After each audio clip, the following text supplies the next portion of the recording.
Você está ouvindo o Opencast.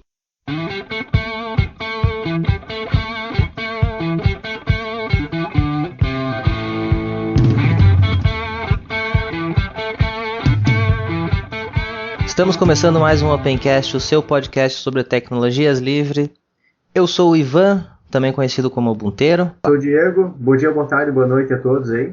Meu nome é Rudinei e estamos de volta. E é isso aí então, pessoal. Depois de uma parada forçada aí de alguns meses, estamos de volta ao Opencast. E vamos voltar falando um pouco sobre o que aconteceu nesse tempo que a gente ficou parado. Antes eu quero explicar o porquê que a gente ficou parado.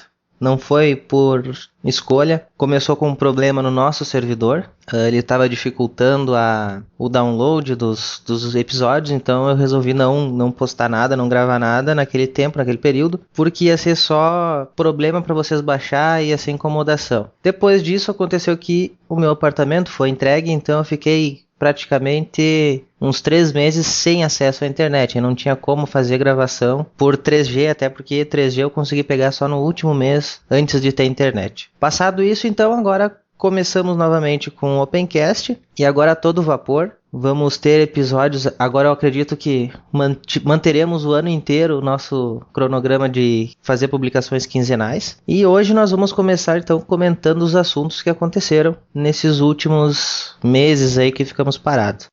Eu acho que vamos começar pelo mais polêmico dos últimos dias. Vamos falar sobre o novo servidor gráfico que a Canonical anunciou para o Ubuntu, que é o Mir. Pois é, primeiro acho que eu vou falar assim, o que é um servidor gráfico, né, para o pessoal se situar. Um servidor gráfico é o que permite, por exemplo, que você esteja usando agora o Unity, que você possa usar GNOME, KDE, XFCE, seja lá o que for. Por baixo dessa interface que você está enxergando existe um servidor gráfico, é ele que faz todas as chamadas e... Bom, define como é que a coisa vai funcionar, conversa com driver. Sendo grosseiramente, essa é a definição. É o cara que transforma lá, conversa com driver para você poder ter sua interface gráfica jogada aí na tela. Esse aparecendo. Meio do campo, né? Entre o driver, existem várias camadas, né? Tem a placa de vídeo, tem o driver, tem o X, no caso, o Mir, o N, né? O servidor gráfico em si, depois ali no meio do campo também tem o sistema operacional também. São várias camadas até chegar no topo, que é a janelinha, né? Isso aí. Então, por que gerou tanta polêmica esse Mir, esse novo servidor gráfico que a Canonical anunciou? Bom, o motivo é bem simples. O pessoal agora... Na verdade, existiam outros dois servidores gráficos. O X, né, que é o largamente utilizado. Acho que todas as distribuições utilizam o X. Não tenho conhecimento de nenhuma que esteja usando outro. Embora existam outros também, mas os mais conhecidos têm o X. E o que está em desenvolvimento, que é o Wayland. Bom, a polêmica está exatamente porque a Canonical não vai usar o Wayland, que seria o servidor gráfico que a maioria das distribuições está apostando em utilizar. A Canonical tem os seus motivos para não usar o Wayland, e sim o Mir. E aparentemente esses motivos são bem fundamentados, né? É exatamente por isso que até eu gosto de falar o seguinte, eu gosto de falar a verdade, o que eu acho. Eu não defendo a Canonical, eu já disse isso outras vezes, não ganho um centavo para defender eles, né? Então, mesmo que eu ganhasse dinheiro, acho que eu não defenderia mesmo uma empresa, a não ser que eu realmente dependesse a minha vida disso, né? Mas a Canonical, ela tem a ideia de fazer com que o mesmo Ubuntu, a mesma interface gráfica do Unity rode no desktop, num tablet e num celular, ou qualquer outro dispositivo. Os servidores gráficos, tanto os já existentes quanto os que estão em desenvolvimento, eles não têm esse suporte tão bom para esses outros tipos de dispositivo. Eles estão sendo focado exclusivamente no desktop, ou um notebook, seja lá. Notebook vão considerar como sendo desktop nesse caso aqui, né? E então a Canonical, ela quer algo que rode bem, né? Que rode satisfatoriamente tanto no dispositivo móvel quanto no desktop. E para isso, ela precisa fazer certas alterações no servidor gráfico que o principal, o Wayland, né, que está sendo desenvolvido, não daria suporte. O básico seria isso. Pois é, o que eu sei assim a respeito do projeto é que ele é um servidor gráfico novo, que é a ideia deles eles não querem usar o X, mas eles não querem mais usar o X por causa que, primeiro, ele tem muita coisa legada, que tem código que tem mais de 30 anos, que que simplesmente não é utilizado no dia a dia do usuário atual de Linux, né? E também por causa dessa questão de ter vários dispositivos, né? Desde a tela pequena do celular, uma tela de uma TV, são vários ambientes com telas de tamanhos diferentes, não só o tamanho diferente da tela, né? Que isso é fácil de resolver, mas finalidades diferentes. E o que existe hoje não consegue suprir direito essa parte, né? Tanto que o Ubuntu for Phones, né? Ele usa o servidor gráfico que o Google desenvolveu para o Android, né? Isso aí. Eles não conseguiram usar o X no celular, né? No celular, o Android ele não usa X, ele usa um outro servidor gráfico que não sei o nome agora, mas... Uhum.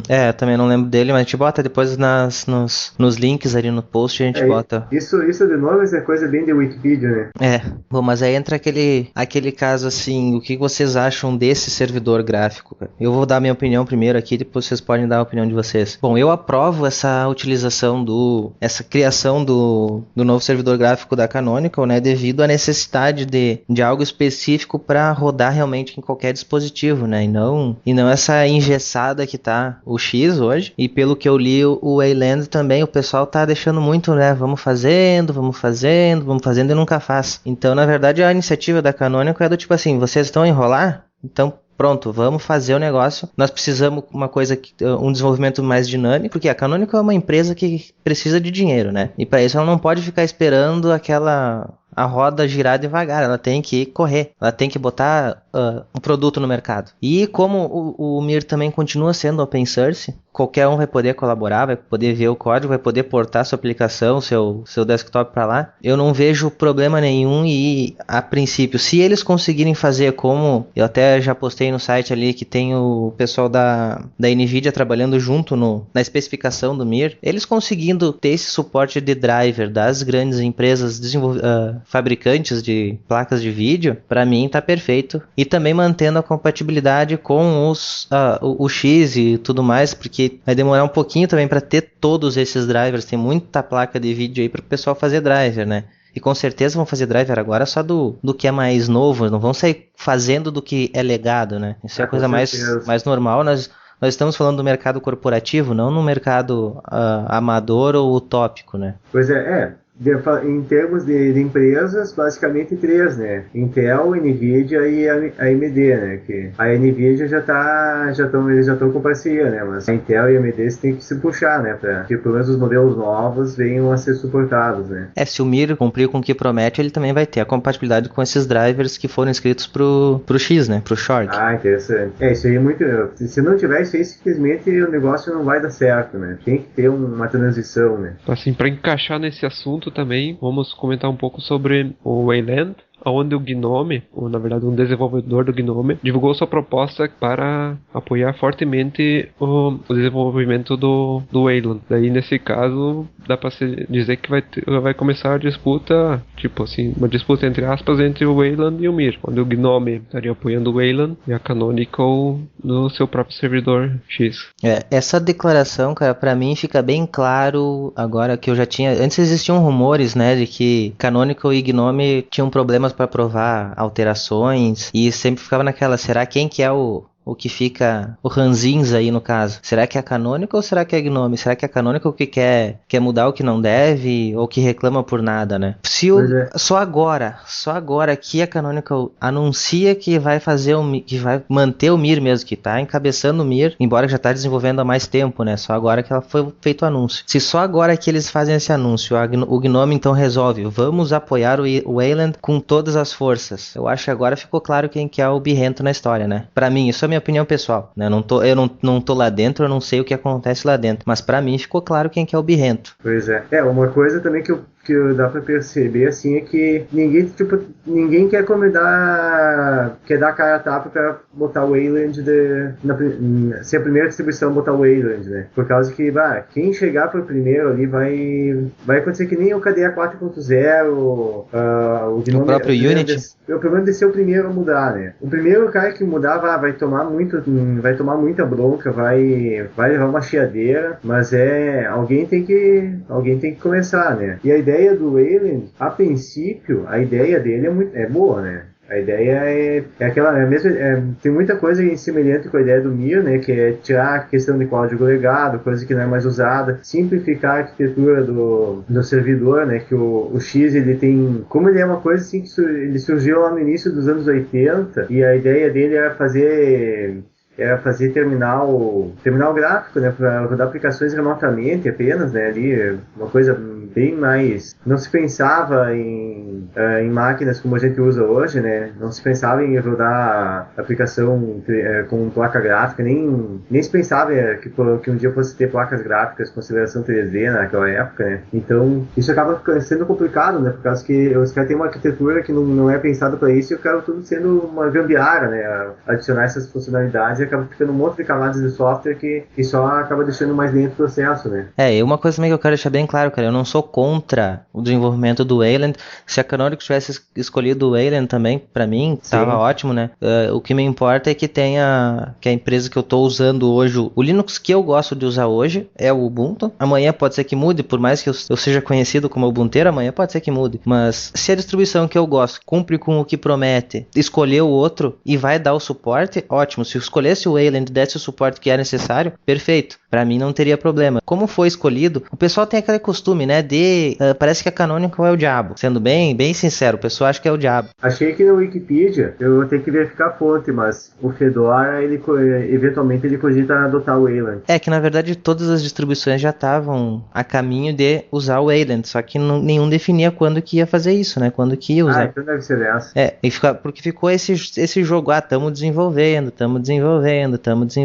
e continuou desenvolvendo, nunca concluiu esse desenvolvimento, né? A ideia do Wayland é boa, né? Mas só que eles estão muito devagar. Então o pessoal da Canonical, vamos fazer o que a gente precisa aqui, vamos fazer rápido, né? É isso que eles precisam, velocidade. Eles não têm o tempo pra levar aquele tempo que vamos desenvolver pra ficar perfeitinho. Não, eles têm que desenvolver pra entregar um produto. Eles têm que entregar o produto no ano que vem, no máximo. Sim. Pra eles não perderem mercado. E só colocando um pouquinho de história nisso, né? Colocando um fato histórico. Isso lembra um pouquinho, com dadas as diferenças, né? O que aconteceu com o Linux, com o Unix e com o Multics. O Multics estava em desenvolvimento, o Multics, vai ser um sistema operacional foda, não sei o que, vai fazer isso, vai fazer aquilo, vai fazer não sei o que, e os caras não conseguiam sair do chão. Aí chegou o grupo de programadores ali, não, vou fazer o Unix, que vai fazer só uma coisa bem. Aí o resto é história, né? Sim. Vamos passar então para um processo de transição, né? Porque antes nós tínhamos só uma opção principal, né, de servidor gráfico. Sim. E agora vamos ter duas opções. Então vai ser um período de transição aí que vão surgir bastante problemas, mas agora vamos ter mais que uma opção, né? Com certeza, e uma delas vai se destacar. Eu tenho certeza que se o Mir não se destacar, não cumprir com o que ele promete, a própria Canonical não vai pensar duas vezes em mudar. Esse eu acho que é um grande diferencial. Por que a Canonical tá com o Ubuntu ali como sendo o Linux mais utilizado hoje, é o Linux mais conhecido hoje? Ela não tem o medo de, errei, mudei. Sim. A gente pode ver, se tu pegar desde a primeira versão do Ubuntu até hoje, o que mudou de aplicativo principal, que eles botavam um aplicativo, esse aqui é o aplicativo que eu vou usar para ler e-mail, e não deu certo, eles trocaram para outro. O outro deu pior, eles voltaram. Tipo, eles não têm esse medo. Se é melhor para distribuição, eles mudam, ponto. Eles não ficam insistindo, vamos fazer dar certo. Não, já tem um que tá dando certo. A gente pensou que o outro ia dar mais certo e não deu, volta, ponto. É simples. A decisão de mercado, simples, né? Exatamente. Isso aí. Bom, esgotada acredito que esgotado, mas isso aí dá discussão ainda para muito tempo. Com certeza nos comentários aí o pessoal vai discutir bastante ainda. A gente entra no Ubuntu Touch Developer. O que é esse Ubuntu Touch Developer? Para quem já acompanha o site sabe que o Ubuntu então lançou a versão para dispositivos móveis, celular e tablet. Eu testei, vocês viram também ali, já tem um vídeo dele rodando no celular. Qual que é a ideia do Ubuntu Touch Developer Preview? Como diz o nome, é um preview de um sistema operacional rodando em dispositivos móveis, como tablet e celulares. A ideia é ter o mesmo Unity que a gente tem no desktop nesses dispositivos móveis. Bom, entra junto na notícia ali do Mir, né? Porque ele vai acabar sendo o servidor gráfico para tudo, né? Para todos esses dispositivos. O que a gente tem a falar sobre esse preview? Em primeiro lugar, que é um preview. ele tá incompleto, né? Eu li gente falando que, como assim a Canonical entrega um sistema todo bugado, não funciona nada, tu olha na tela as coisas ali, diz que tem 14 tweets, tu não consegue nem ver os tweets. Tem gente que olhou também pro celular ou pro tablet e viu, opa, 14 tweets, ele já conectou na minha conta, o cara nem falou conta nada, né? E o pessoal ainda acreditou e tentar, putz, eu não consigo ver meus tweets aqui. Mas qual que é a ideia deles? Alguém tem alguma coisa a falar sobre isso? Basicamente é um sistema operacional de versão prévia para desenvolvimento, né? A parte bonitinha que fica na frente ainda não tá toda pronta, né? Tem alguns itens e basicamente o que tem ainda é mais a parte que tá debaixo do capô, né? Tá, vocês chegaram a mexer num deles ou não ainda? Não, ainda não. Eu também nunca cheguei a mexer, né? Vocês só viram, só que vocês viram, né? Só vídeo na mesmo. cega, né? Uhum. Do que vocês viram, o que vocês acharam? Olha, eu gostei, cara. Mas é aquela coisa, ele tem que maturar ainda o negócio, né? Ele tá muito cru ainda, né? Mas ele tá no caminho certo. Mas tem que dar tempo ao tempo, né? Como o próprio nome diz, é preview, né? Developer preview. É para desenvolvedor, consumidor final. Se for usar, é para aquele que gosta mesmo de tecnologia e quer ver uma coisa que tá nascendo, né? Poder tocar logo numa coisa assim, porque as funcionalidades deles são bem limitadas ainda e bastante bugadas. Mas com o tempo vai ser bem legal. Ainda mais como a plataforma é aberta, né? Então. Eu como mexi, né? Até já vamos deixar a propaganda aí que aquela vaquinha para comprar o celular para o sorteio continua valendo, tá, pessoal? Tem o link no post aí para vocês colaborarem. O outro celular, o primeiro já tá comprado, tá aqui nas minhas mãos, vocês já viram o vídeo. Assim que tiver novidades do Touch Preview, ou que ele deixar de ser Preview, eu vou botar mais notícias aí, mais vídeos para vocês verem. Bom, eu tendo ele em mãos, o que eu posso dizer é que, por ser uma versão Developer Preview, que eu chamaria até de pré-alpha, ela não é nem uma versão alpha ainda, ela está anterior a isso, ela já está muito boa. Só por ser pré-alpha. Lógico, tem vários detalhes para serem consertados, né? Tem muita coisa que ou que não funciona, ou que funciona mais ou menos, né? Só que a ideia dele tá legal. Tem coisas a serem ajustadas, como todo vídeo que você vê, a primeira vez que você mexe no touch ali, aquela coisa que é mais legalzinha lá, que seria o efeito cortina do Android, né? Que tu puxa lá de cima e daí tu pode movimentar no lado para mexer nas configurações. A sensibilidade daquilo lá é absurda. Então, aquilo ali eu acho que é uma coisa que tem que ser um pouco melhorada. Questão de usabilidade, porque, olha, a primeira vez que tu mexe para te conseguir na opção que tu quer é sofrido. É muito sofrido. Fora que o pessoal se atrapalha ali. Bom, tem o vídeo do Ubuntu BSC e tem o meu. O meu já tinha mexido um pouquinho mais ali nessa parte, então eu consegui me adaptar um pouquinho melhor. E mesmo assim não foi perfeito. O pessoal ali do Ubuntu BSC fez o vídeo um dia antes, não tinha se adaptado tão bem assim, né, no touch. E aí pode ver lá que foi complicado pro Julian conseguir chegar nas opções ali em cima, né? Mas isso é coisa de ajustar. Eles lançaram a versão e agora é coisa de ajustar. O pessoal pergunta sobre duração de bateria. É difícil falar sobre duração de bateria num dispositivo com o Ubuntu Touch Developer Preview, porque ele não tem muita coisa rodando. É o básico, né? Inclusive o software que tá ali, pode ser o software, ele pode ter a funcionalidade que vai ter, de certa forma, a funcionalidade que vai ter na versão final, mas ele não tá otimizado ainda, né? Não tá nada otimizado. E mesmo assim, se eu fosse considerar do jeito que ele tá, a bateria dele tava durando mais do que do Android. Só que o que acontece? No Android eu tenho aplicativo pra caramba. E eu uso todos esses aplicativos. No Android eu uso 3G. No caso do Developer, 3G não tá disponível ainda. Pois é. Eu jogo no celular, no Android. E Pro Ubuntu não tem. Tinha alguma aplicação mais, além dessas ali que já vinham com ele, alguma dessas aplicações pelo menos era uma aplicação mais pesada, assim, que tu pudesse testar o desempenho do aparelho em si, né? Não tem nada disso. O mais pesado que a gente tem ali dos aplicativos seria a galeria de fotos. Então, não tem nada assim que eu possa dizer, não, agora o celular dá para mim medir a duração da bateria ou o desempenho do celular. Não tenho como fazer isso porque não tenho aplicativos suficientes para fazer isso, né? Sim. Eu não tenho como fazer o mesmo uso que eu faço do Android. O Android eu tenho que praticamente estar com o cabo do carregador toda hora na mão porque é necessário, né? Toda hora utilizando tudo que é aplicativo, né? Já no Ubuntu eu não tenho como fazer isso porque faltam opções de aplicativos para mim utilizar, né? Enquanto é preview, falta isso. Então provavelmente até pelo menos ter uma versão mais madura, com mais opções de aplicações, e vai ser difícil avaliar se ele tá rodando mais liso, digamos assim, do que o Android. Isso.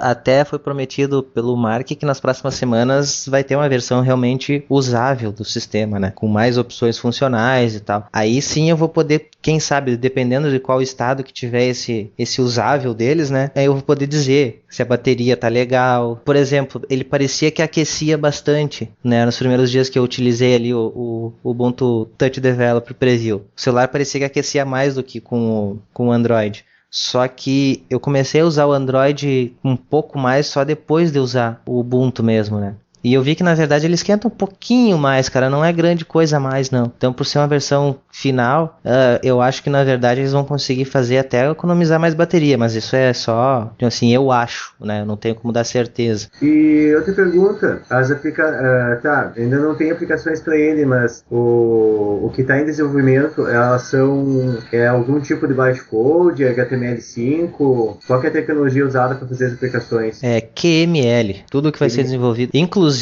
já o próprio Unity está sendo reescrito para QML, para que realmente seja o mesmo código fonte utilizado no Unity que a gente vai usar no desktop, vai ser exatamente o mesmo que vai rodar no celular, porque ele vai ser totalmente reescrito, ele só vai mudar um pouco a apresentação dependendo da área de tela que ele tem disponível. Ou seja, quando ele estiver rodando no desktop, ele sabe que está rodando no desktop, ele vai ter um comportamento um pouco diferente. Aí quando está rodando o Unity no celular, ele sabe que está rodando num celular, ele vai rodar e adaptar a interface para o celular. E a mesma coisa para o tablet. Até uma coisa que eu fiquei sabendo ontem, existem os celulares que tem o tal da retina, né? Que são os iPhone, e os Androids agora também tem, eu não sei o nome da tecnologia dos pontos por polegada que tem, mas também que teria densidade igual ou superior ao Retina. O Ubuntu Phone, ele se adapta a essa, como é que eu vou dizer, essa concentração de pontos por polegada automaticamente. Então ele não vai perder qualidade se você pegar um celular com, por exemplo, tu pegar um S4 ali. Alguém vai portar o Ubuntu Touch pro Galaxy S4,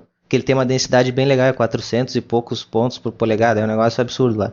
Então o software, no caso o Ubuntu ali, ele tem a interface gráfica dele, ela é, digamos assim, que vetorial. Ela se ajusta conforme a resolução e além de se ajustar conforme a resolução, ela sabe qual que é o tamanho da tela para não ficar muito pequenininho o menu, né? Isso, ele vai dar um jeito, ele mesmo, o próprio sistema que vai cuidar disso, não vai acontecer o que eu tô, pelo menos o que eu vejo, eu posso estar falando besteira, quem tem iPhone aí que me corrija porque eu não tenho. Mas existem aplicativos que estão otimizados para rodar na tela retina e outros não, né? Existe esse tipo de coisa, né?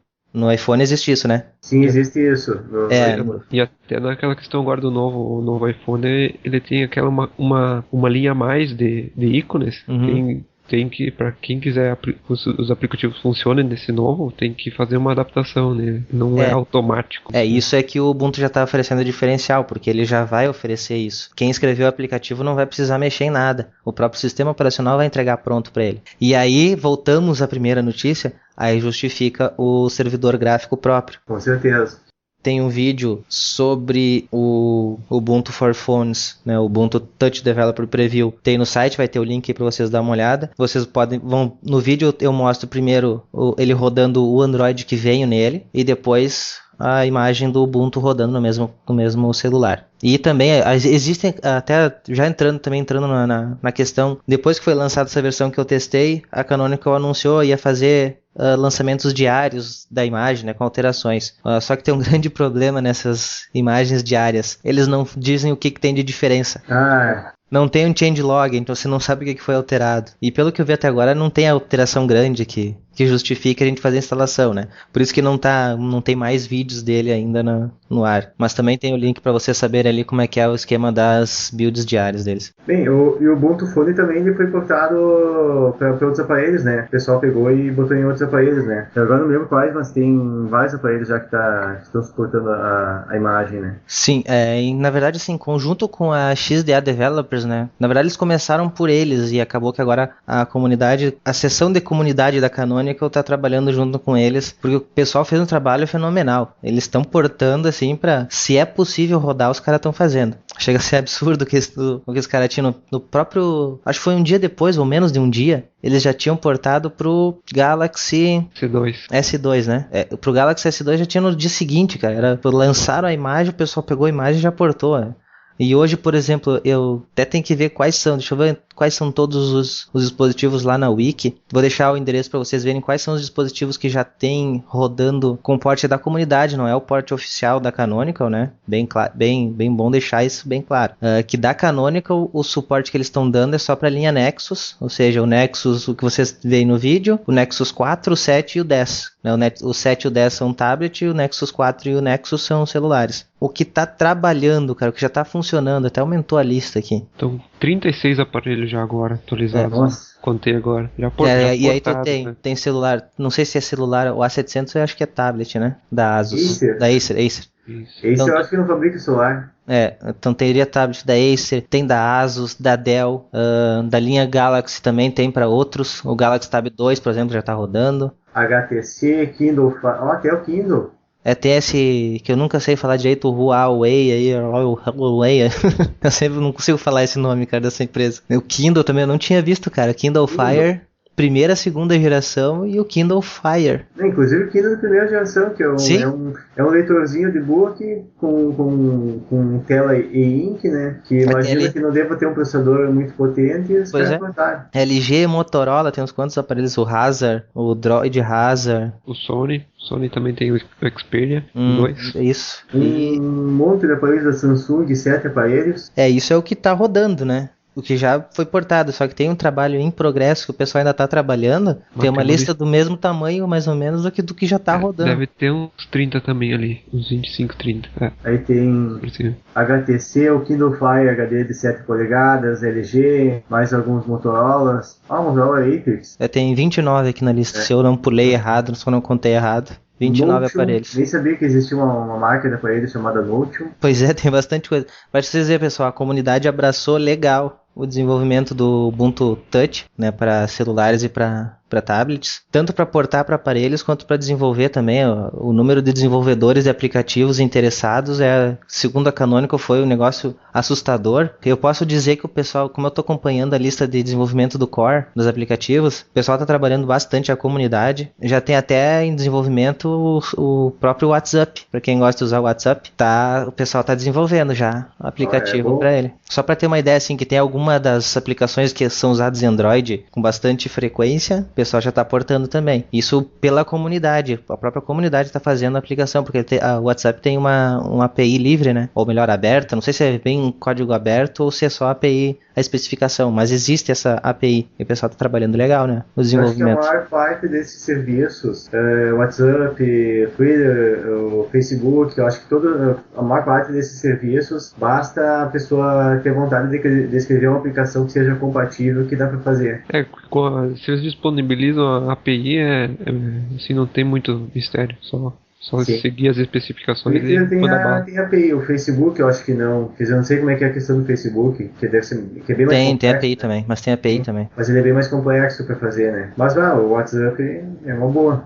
Continuando só nessa linha também, continuando falando sobre o Ubuntu Touch e companhia, eu quero só deixar ali um link, vou deixar o link para vocês no site, do curso do Ubuntu SDK, que tem videoaulas que foram oferecidas ao vivo. Vou só deixar para vocês, eu não acompanhei as aulas ainda, mas é o pessoal da Canonical mesmo ensinando a usar a SDK de desenvolvimento, então pro Ubuntu. Vou deixar o link ali do site Ubuntu Edge, que ele falou bastante ali, tem os horários que foram realizados e tudo mais, aí deixar os links para os vídeos para vocês poderem acompanhar. É em inglês, lógico, né, mas quem tiver um pouco de força de vontade aí vai conseguir aprender a utilizar, aprender a programar nessa SDK, né. E outra coisa, né, agora que tu falou em SDK, os aplicativos existem um conjunto de 12 aplicativos que estão sendo desenvolvidos pro Ubuntu Phone, né, e esses aplicativos, é possível rodar eles no Ubuntu normal. Na verdade, todos são possíveis, né? Todas as aplicações desenvolvidas para rodar agora no Ubuntu Touch, se você tiver o SDK principalmente, você consegue rodar no Ubuntu normal, no desktop. Legal. É isso também que é legal, daí você não precisa ter, como você tem para Android, você tem aquele simulador, né,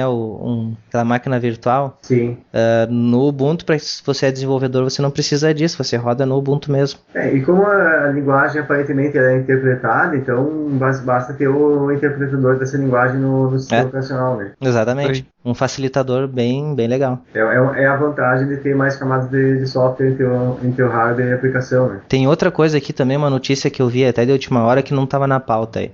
Existe uma empresa que diz que já está fazendo um tablet que vai rodar o Ubuntu Touch. O pessoal já está vendendo, inclusive, só que aí tem alguns problemas em relação, tá? Se você leu essa notícia, é bem legal que você fique atento ao seguinte: não existe imagem final. Eu não sei como que essa empresa está desenvolvendo um tablet sem ter uma versão oficial do Ubuntu Touch já final, digamos assim. Essa empresa que está fazendo esse tablet não é parceira da Canonical, então ela não tem acesso a alguma imagem diferenciada ou algum serviço diferenciado da Canonical. Ela tá vendendo por um valor, mas ela nem garante a entrega, cara. É alguma coisa assim. Eu recomendo vocês a não comprarem por questões que eu acabei de falar, né? Não se sabe o que essa empresa está fazendo. Ela largou a configuração que é o tablet, não falou nada sobre bateria, não é parceira da Canonical. Então, como é que a gente pode esperar alguma coisa de uma empresa assim, né? Provavelmente algo semelhante que empresas chinesas que pegam uma versão qualquer do Android e enfia dentro do hardware. O grande problema é que não existe essa versão qualquer do Ubuntu Touch, só existe uma versão de desenvolvimento, né? Pois é. Aí que fica aquele negocinho daí, como é que eles estão fazendo isso? Só um adendo aí para o pessoal ficar atento a isso, né? E eu estava vendo aqui, dando uma pesquisada sobre o QML, e pelo que eu vi, achei até agora, ele parece ser uma linguagem de script, né? Ela é quase uma linguagem de marcação, pelo que deu pra ver. É quase que nem fosse estar fazendo um CSS. Um CSS. É Feito em cascata, né? Vai rodando conforme vai descendo o código. Ele vai fazendo. É interpretada a linguagem, então. Sim. Pois é, isso... Eu não sei se é interpretado depois no final, cara. Eu não tenho certeza, não tenho essa informação, não sei se o Rudinei tem. Pois é, eu acompanhei no Global Jam um desenvolvimento lá que o Salem fez. Uhum. E tu vai desenvolvendo e pelo que aparece lá, ele vai executando conforme tu vai fazendo. Ele vem lá de cima e vem executando. Uhum. Essa parte do Global Jam eu perdi, não consegui acompanhar. Eu assisti uma parte dos vídeos só, não consegui acompanhar tudo ainda. Mas assim, eu tenho meio que uma bronca assim, a respeito da linguagem interpretada. Claro que o sonho dos programadores é programar com linguagem interpretada por causa que é muito mais fácil de deixar bug, né? Mas... pelo menos quando tu faz ele, né? Tu faz o bug e já vê.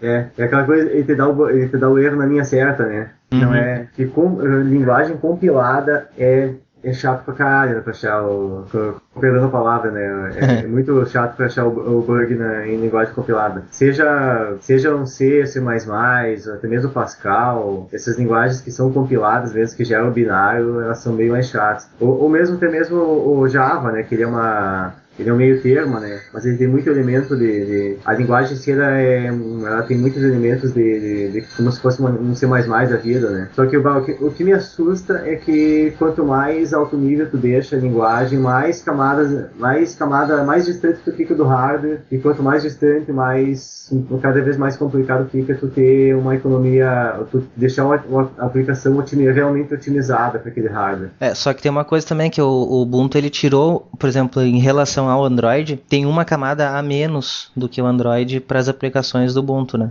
Isso é bom. Eu não tô falando besteira, né, Rodney? Eu não cheguei a olhar essa especificação. Pelo que eu vi o pessoal falando, os desenvolvedores, os brasileiros ali que estão no desenvolvimento, tem uma camada a menos entre o que seria a relação ao Android, né? Entre a aplicação e o sistema operacional. No Android tu tem além do sistema rodando, tu ainda tem mais um encapsulamento para cada aplicação, né? Tem ali tipo fosse uma espécie de máquina virtual para cada aplicativo. No Ubuntu tu não tem esse negócio, tá todo mundo ali no sistema operacional rodando. Pois é, isso. É muita camada de software até chegar no software, né? Tiraram uma camada, então, que já torna com que as aplicações fiquem um pouco mais rodando um pouco mais liso, né? Não tem aquele gargalo que o Android botou de máquinas virtuais dentro de máquinas virtuais, né? Basicamente o problema que existe, né? Essas camadas, elas têm que existir essas camadas de software para poder facilitar o desenvolvimento, para poder tornar o código portável, né? Porque se você abaixar, conforme tu abaixa o nível, tu restringe, tu dificulta a programação dele e tu restringe a portabilidade do mesmo, né? Mas o desafio é tu achar o nível É achar um nível que tenha camadas de software que seja distante o suficiente para poder ser portável, mas que não seja longe o suficiente para ficar lento, né? Uhum. Até aproveitando, Rudinei, já que tu acompanhou o Global Jam, a gente vai falar um pouco sobre o Global Jam. No dia 2 de março aconteceu o Ubuntu Global Jam Brasil. Inclusive eu participei lá com uma palestra ensinando a usar o IRC. O Global Jam, o que eu posso dizer sobre o que é o evento? Sempre foi, antes realizado, era sempre direto pelo IRC, né? Ia escrevendo as coisas. Esse ano foi totalmente ele por um Hangout e as perguntas eram feitas pelo IRC. O que a gente faz no Global Jam? A gente apresenta o Ubuntu, apresenta a comunidade, principalmente a comunidade a gente apresentou mais, né? Como participar da comunidade, tudo explicando como é que as coisas são feitas, como assina um código de conduta, por que existe o código de conduta, onde procurar ajuda no caso do IRC, como pedir ajuda no IRC, como utilizar o Launchpad, time de documentação foi apresentado esse ano. Teve uma demonstração também do Ubuntu Touch Developer Preview. Tivemos uma introdução ao QML, a linguagem para os dispositivos móveis, um pouquinho também sobre como contribuir com as traduções. Foi bem produtivo, eu participei o dia inteiro como espectador mesmo, e a parte que assim, como eu já faço parte da comunidade, essa parte de contribuição eu já tenho bastante experiência, mas eu achei bem legal foi a parte que o Thiago Salem fez uma demonstração, fez tipo uma introdução ao QML, como começar a desenvolver para o Ubuntu Touch. E eu achei bem legal, assim, e quem trabalha já com programação, por exemplo, programação web, vai pegar assim muito fácil, não tem muita dificuldade, não tem muito segredo. Isso que eu achei bem legal.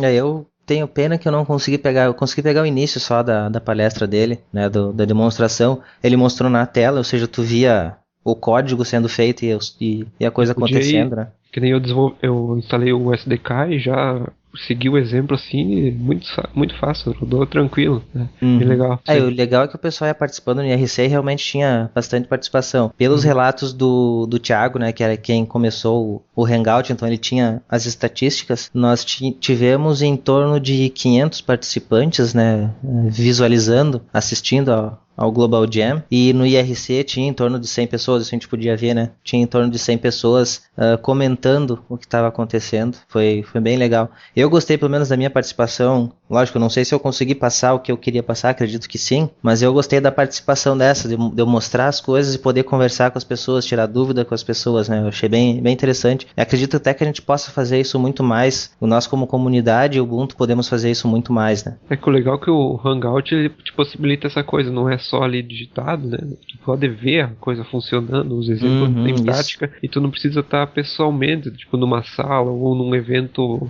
físico, tu pode estar na tua casa ali e tu consegue ver a explicação, né? Bem legal. Bom exemplo é esse, eu aqui no norte do Rio Grande do Sul, o Thiago tava lá em Santa Catarina, tá mais próximo do norte de Santa Catarina até, e nós participamos todos do mesmo evento. E o Zandra é lá de São Paulo, acho. Isso, eu não sei onde que ele tá agora, o Zandra. Acho que é em São Paulo. Então a gente, mesmo de longe, a gente consegue, e eu acho, cara, que a gente deve fazer isso até mais, não que o Global Jam é um evento incentivado pela Canonical, né? Para todas as comunidades, isso, mundial. Tanto que aconteceu em várias partes do planeta o Global Jam, não foi só no Brasil. Na América Latina teve mais 2 países, eu acho, né? Não foi em toda a América Latina. Fora o Global Jam, a gente até pode ver com a comunidade tentar fazer isso mais frequentemente, né? Usar esse tipo de canal, já que a Google nos deu essa ferramenta aí espetacular que é o Hangout. A gente pode usar isso muito mais para fazer, não só para bater papo, né, mas para poder ensinar mesmo, ensinar as pessoas, mostrar o que todo mundo tem de conhecimento, sempre tem algum pouco que dá para passar, que é o suficiente para passar para alguém. Então a gente pode usar esse canal aí para esse tipo de coisa com uma frequência maior. Acho que para finalizar, assim, quem perdeu o Ubuntu Global Jam pode tá gravado no YouTube e nós vamos colocar o link aí no post, daí podem acompanhar todas a gravação do... Eu me incluo nessa, né? No dia eu não consegui assistir, então sábado passado eu acabei assistindo uma parte das palestras, né? Esse é o mais legal também do Hangout, porque fica lá no YouTube, pode assistir a qualquer hora, né? Até o serviço ele foi uma trabalheira no próprio Thiago, ele já deixou os links com os minutos certos onde cada assunto começa, né? Pode ir direto ao ponto que mais te interessa. Isso ficou fantástico, né? Que é um arquivo de 4 horas e meia ali, todo picotado com os minutos certinhos, né? Isso. Eu imagino que deva ter dado uma trabalheira pra fazer. Eu sei, eu não faço isso, o pessoal pede pra fazer no Opencast também, mas isso dá uma trabalheira do caramba. Dá até parabéns pro Thiago por ter feito isso, porque, olha, ajudou bastante o pessoal a não ter que ficar procurando o ponto em que queria, né? Bom, agora então vamos a uma notícia que ela entrou mais por o quesito... Aquela questão de você ter os dados na nuvem, né? Exatamente. E outro motivo também. A Canonical abandonou um serviço, ou melhor, teoricamente estaria abandonando o X e aplicando ao Mir, né? Ela é o diabo em pessoa, essa empresa, essa Canonical é o diabo em pessoa. Porque quer abandonou o serviço abandonou o serviço e vai fazer outro. Isso aí. Agora existe uma outra empresa muito maior, chamada Google, vive encerrando o serviço do nada e ela continua sendo um deus para muita gente. E o que aconteceu é que essa semana essa empresa resolveu anunciar que no dia 1º de julho? 1º de julho para de funcionar. Isso, 1º de julho as pessoas que utilizam o Google Reader vão ficar órfãos. O serviço será descontinuado. Mas ela continua sendo a empresa Google, o deus do mundo, né? Pelo menos dá para salvar os feeds no arquivo no XML para puxar isso aí. Pelo menos isso, né? É o mínimo, né? Eu não uso, galera. Eu confesso que eu já conhecia o Google Reader desde o seu início, dos seus primórdios. Eu nunca usei ele, eu nunca olhei para ele e disse, eu preciso dessa ferramenta. Eu utilizo, até postei no site, eu utilizo o Liferia. Eu sei que ele não é online, eu sei que ele não tá na nuvem, eu sei que até o pessoal comentou lá, não dá para compartilhar a notícia com ninguém, ele é só para mim, mas é exatamente por isso que eu uso ele. Como disse o Diego, é uma discussão interessante sobre a utilização da nuvem. Já existe há muito tempo. Eu sou uma das pessoas que ainda defende a não utilização da nuvem assim desse jeito, que todo mundo tá querendo usar desenfreadamente a nuvem, né? Eu sou meio contra isso. Porque acontece isso que vai acontecer agora com esse pessoal. O pessoal já não sabe nem o que fazer. Aí fica procurando, não, mas esse aqui não tem uma função que o outro tinha e não serve, tem que ser exatamente igual. Tem petição para fazer voltar o Google Reader e assim vai, né? Pessoalmente eu digo que petição não vai adiantar nada nisso aí. Sim, pois é. Vou puxar a tomada do serviço por causa que... o serviço ele é muito específico, né? É um público muito específico que usa o Google Reader, mas também é um público que é bem fiel, né? Eu incluso, né? Esse é um público que não quer acessar sites e quer consumir o conteúdo via RSS. O público que consome RSS já é um público bem restrito, né? E o público que usa o Google Reader para poder ter esse RSS online, ele a princípio usa, é o fato de ser o Google, né? Os caras são gigantes, né? E o serviço está online. Você está no computador hoje aqui, você vai para outro computador, você só acessa o site, você pega os seus feeds ali normal. Mas existem outras alternativas, né? Igualmente online, ou também tem um softwarezinho bem interessante que eu achei ali, que você pode montar a sua nuvem, botar o RSS. Você pega uma máquina velha, monta um servidorzinho ali e cria a sua nuvem com RSS. Com o Tiny RSS. Interessante, só que até entrando nessa discussão, então, entrando no nuvem, eu sei que não é bem software livre, mas como se usa o software livre para criar as nuvens, nós estamos entrando nesse assunto. E o que acontece, Diego, quando tu tá no meio lá de Porto Alegre, num lugar onde tu não tem sinal de internet, e tu vai querer acessar o teu RSS porque tu tá lá esperando o ônibus, por exemplo, e tu não tem sinal de internet, o que tu faz? Bem, não acessa, né? Pois é. Quer dizer, no caso do RSS não faz muito sentido que acessar offline, né? Por causa que Pois é, mas muita gente utiliza, até eu tava vendo, por exemplo, a Bia Kunze. Você pode salvar ele para poder consultar offline, né? Isso, aí eu te digo um grande exemplo de utilização de dispositivos mobile, que é a Bia Kunze, até do Pod Sem Fio. Uma das coisas que ela falou que ela precisa num leitor de RSS é a possibilidade de leitura offline. Então não é tão absurdo assim utilizar RSS offline, né? Se uma das maiores divulgadoras de dispositivos mobile do Brasil necessita do offline, porque então que a gente deve considerar isso também. É lógico, eu sei da facilidade, né? Eu sei da facilidade. Na verdade, pessoalmente eu não sinto falta do offline, pelo menos até hoje eu não senti falta, por causa que eu passo pouco tempo usando via mobile, né? Uhum. E mesmo assim, né, Diego, hoje tu tá morando em Porto Alegre. Sim, não, Porto Alegre o acesso é muito mais fácil, né? Só que tu também, tu é natural de uma cidade do interior, como eu sou hoje, eu vivo numa cidade do interior. Não é tão fácil assim a gente ter acesso à internet a todo momento. Tu vai ter acesso à internet geralmente vai ter acesso à internet na tua casa, no teu trabalho. Mas eu lhe digo uma coisa, hoje se eu volto para minha terra natal, para Sananduva, eu pego meu celular. Tá certo que é rede da TIM, né? Mas eu consigo acessar um 2G sem vergonha ali, eu consigo usar um WhatsApp ali, meio que aos trancos e barrancos, eu consigo acessar um Google Talk. O feijão com arroz eu consigo acessar ainda, né? Mas fica bastante limitado. Enquanto que aqui, a rede é só um pouquinho mais rápida, né? E entra no 3G, mas a velocidade não aumenta muito, né? Por causa que é da TIM. Mas você tem disponibilidade de alguma forma ou de outra ali, né? Só que a gente tá aqui no sul do Brasil, a gente tá no primeiro mundo, né? Então...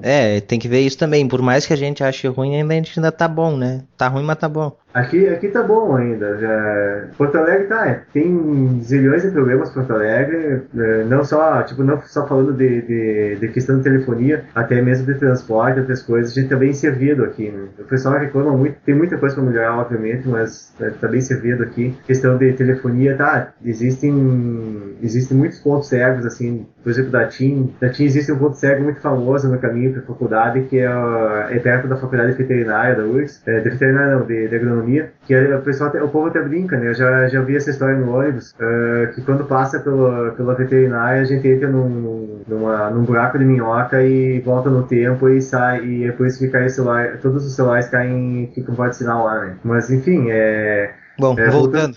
Vamos voltar à nuvem. A discussão que eu acho que todo mundo já faz há muito tempo, mas que eu gosto de frisar como não defensor da nuvem por causa desse fato, é que os teus dados, o RSS é um dado que estaria público, tu pode simplesmente pegar o RSS e migrar para outra aplicação, sem problema. Mas aí vem a discussão de novo, e a gente está à mercê de uma empresa que decide quando a gente vai poder usar a aplicação. Exatamente. E quando a gente vai deixar de usar a aplicação. Você já não tem mais esse controle se você ficar só dependente da nuvem. A hora que a empresa decidiu, acabou. Sim. A hora que o Google dizer, não, o Google Reader não dá dinheiro, vamos puxar para o lado dele. Por isso que eu, por exemplo, eu até gosto do que seria que está com o Ubuntu One. Eles chamam de nuvem, para mim é disco virtual, mas como todo mundo chama de nuvem, vamos manter chamando de nuvem. Ele é um disco virtual, mas a aplicação de disco virtual é a nuvem, né? Porque na verdade você joga os seus arquivos num servidor lá, que você não sabe, você abstrai isso, você não sabe onde é que está indo os seus dados. Eles estão indo para algum lugar e você tem acesso esses dados através da internet, né? Isso. Assim, para dizer, então, Ubuntu One, eu tenho lá meus 5 GB que é gratuito. Nesses 5 GB eu utilizo 500 MB, mas de arquivo que realmente é interessante lá eu devo ter 2 MB. E mesmo assim eu tenho esses 2 MB eu tenho replicado uma infinidade de lugares, né? Eu não uso isso como backup, é só para realmente aquela facilidade. Se eu tenho acesso à internet, eu tenho como acessar aqueles arquivinhos mais simples lá, que não são nada... pessoais, assim, não é nada que eu não possa perder. Coisa que é privada é complicado botar na nuvem, né? Apesar que a princípio aqui não tem muita coisa assim que seja realmente que não pode estar na nuvem, né? Ninguém pode ver. É complicado você ter os dados online. Aconteceu até recente comigo, aconteceu no caso com o Dropbox. Eu e um colega meu, a gente usa para poder ter uma interação maior, né? Da mesma forma que a gente usa o Google Docs para fazer a pauta, né? Para poder ter uma interação conjunta, né? A gente estava escrevendo um artigo e depois que a gente enviou a gente submeteu esse artigo científico para o evento, a gente deixou ele gravado na pasta do Dropbox. De repente, no fim de semana eu tô olhando aqui, de repente, tantos arquivos atualizados, não sei o que, arquivo removido, arquivo atualizado, arquivo removido, na minha conta, ele assim, o que tá acontecendo, né? Será que o Roger, que é o colega lá, ele tá mexendo, né? E quando eu vi, não tinha ninguém mexendo, ele não tinha conectado na internet naquele fim de semana, e que a gente foi ver, tinham sumido aqueles arquivos, só até que a gente conseguiu resgatar da lixeira, né? Mas até comentando no Google Docs também, nós temos essa pauta ali, né? Mas eu garanto pra vocês, eu não tenho só a pauta ali, eu tenho a pauta em um documento texto no meu computador também. Assim. Eu não consigo deixar as coisas nas mãos de um terceiro que eu não tenho controle algum. O certo é a gente usar essas ferramentas online assim, para fazer tirar o proveito do aspecto bom delas, né? Que é isso. essa Mas questão não, de não interação, depender delas, né? A gente não deve Exatamente. depender dessas ferramentas. sempre manter uma cópia offline ali para caso dê algum problema, né? A questão do Dropbox também, tá, não tem nada a ver com software livre do Dropbox, apenas com essa filosofia da nuvem, né? Dessa ideia da nuvem, mas por mais que ou até mesmo com o Ubuntu One, se porventura acontecer alguma situação, você tem sincronizado a máquina. Quando você Sim. sincroniza a máquina, você copia o arquivo que está na nuvem para o teu HD. Só que existe, ó, o próprio Ubuntu One já teve um bug que ele apagou tudo, o que tinha é. na máquina. Eu passei por esse bug. Só que O que acontece, eu não tenho esse impacto todo porque eu não dependo Sim. daquilo lá. Eu tenho isso replicado em outros lugares. Exatamente. Mas do nada, ele simplesmente houve um bug no Ubuntu One que limpou a minha pasta. Pois é. Uma forma de... Quer dizer, o que salva nessas situações é backup, né? Você, por exemplo, se dá um problema lá e apagou, deu um problema no serviço, aí o serviço resolveu apagar os arquivos teus. Enquanto você não sincronizar, você ainda tem isso no disco. O problema é que você não sabe disso até a hora de sincronizar, né? Então... Você só se salva se você tem... eu tenho 2 computadores que estão sempre sincronizados. Então, se um deles... Por exemplo, eu tenho um notebook e tenho o meu desktop. O meu notebook eu só ligo de vez em quando, mas ele está sincronizado com esses arquivos, então eles têm uma versão relativamente recente. E se eu percebo que está começando a dar problema, que eu perdi um arquivo ali importante, eu vou lá no meu notebook e resgato ele ainda, antes de conectar na internet ele. Isso. Mas a pessoa tem que ter todo esse insight ali de perceber e resgatá-lo antes que seja tarde demais, né? Uhum. Eu acho que... Bom, já fugimos bastante do tópico geral, né, do nosso Opencast, mas eu acho é uma discussão pertinente, né, do que aconteceu ali. Do depender de empresas é complicado também. É aquela coisa, né, e no final das contas existem 2 tipos de dados, né, aqueles que você já perdeu e aqueles que você vai perder ainda. E não backup é paliativo, né. Isso assim, pessoal, independe de ser um servidor de nuvem open source ou não. Assim, tá? É uma coisa que você tem que prestar atenção independente. Não é porque é open source que tá livre de falhas, tá? A nuvem verdade, falha para qualquer lado. Falhas sempre ocorrem, sempre vão ocorrer. A questão é de quanto em quanto tempo que elas vão ocorrer, né? E a tolerância que você tem a respeito disso, né?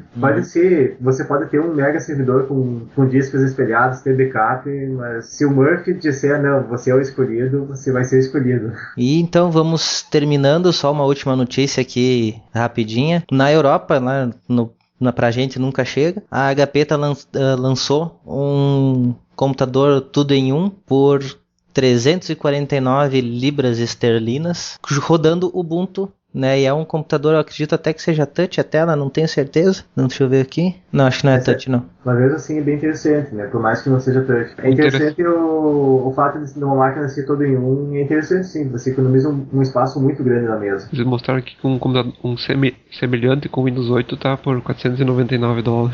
Interessante. Então é uma máquina que roda com Ubuntu, mais uma das máquinas, né? Então a HP também investindo com Ubuntu. Ivan, um colega meu, o colombiano lá, o Roger, ele foi nas férias, final do ano, ele conseguiu nos Estados Unidos um notebook agora não lembro a marca, mas é um que vem com Windows 8 e com tela touch. Ele instalou o Ubuntu ele ficou mais rápido o boot nele e fica fantástico. No caso tem que ser o Ubuntu 12.10, né, para ele pegar o touch. E pega o touch perfeito. Não, até a interface do Unity vai estar legal mais legal ainda com touch agora na 304. Do jeito que tá, já funciona bem com touch. Só claro, tu não consegue usar direitinho alguns itens por causa que a janela tem um botãozinho pequeno ainda, né? Isso vai ser melhorado já. Na 304 já vai estar um pouco melhor. E assim vai indo. Até a 1404 você vai estar perfeito. Isso fica fantástico. Eu tenho uma foto, depois eu vou te passar essa foto. O do Ubuntu Touch rodando em tela assim, do 1304 já rodando em tela Touch. Tem um vídeo no YouTube, um cara no monitor usando ele. Não sei se vocês chegaram a ver. Se vocês quiserem dar uma olhada, é bem interessante. Então tá, pessoal, acho que era isso aí que a gente tinha para falar por enquanto. Só lembrando então para vocês seguirem a gente aí no Twitter, no @ubunteirobr, no Facebook também, facebook.com/ubunteirobr. No Google Plus a gente vai deixar o link aí, porque a gente não tem ainda um mais ubunteiro, né, mas a gente deixa o link do perfil. E é isso aí, pessoal, sigam também, tem o nosso feed no iTunes, ou para quem não usa iTunes tem o feed normal também. Todos os links para vocês. E agora vamos manter o Opencast sempre de 15 em 15 dias e podemos dar certeza absoluta sobre isso. Não vamos mais falhar, a não ser, lógico, né, se nós 3 ficarmos sem internet, o que eu acho que é meio difícil porque estamos em locais diferentes, em cidades diferentes. Então, nós temos uma rede naturalmente distribuída. Exatamente. Então tá, pessoal, obrigado por terem ouvido aí. Obrigado, Diego. Obrigado, Rudinei. É isso aí, voltamos com tudo e esperamos continuar com o Opencast e acompanhando. Bem, até o próximo episódio e agradeço o fato de poder participar do episódio aí. E vamos até o próximo episódio aí. O assunto promete pro próximo. E só uma coisa que eu quero deixar só com vocês imaginando o que pode ser. O Opencast fechou uma parceria fenomenal. Eu não posso dizer o que é ainda, mas logo vocês ficarão sabendo e eu acho que todo mundo vai gostar. Certo, Novidades. pessoal? Certo, então, pessoal. Obrigado. A próxima temporada agora. E até a próxima, então, pessoal. Obrigado. Até mais.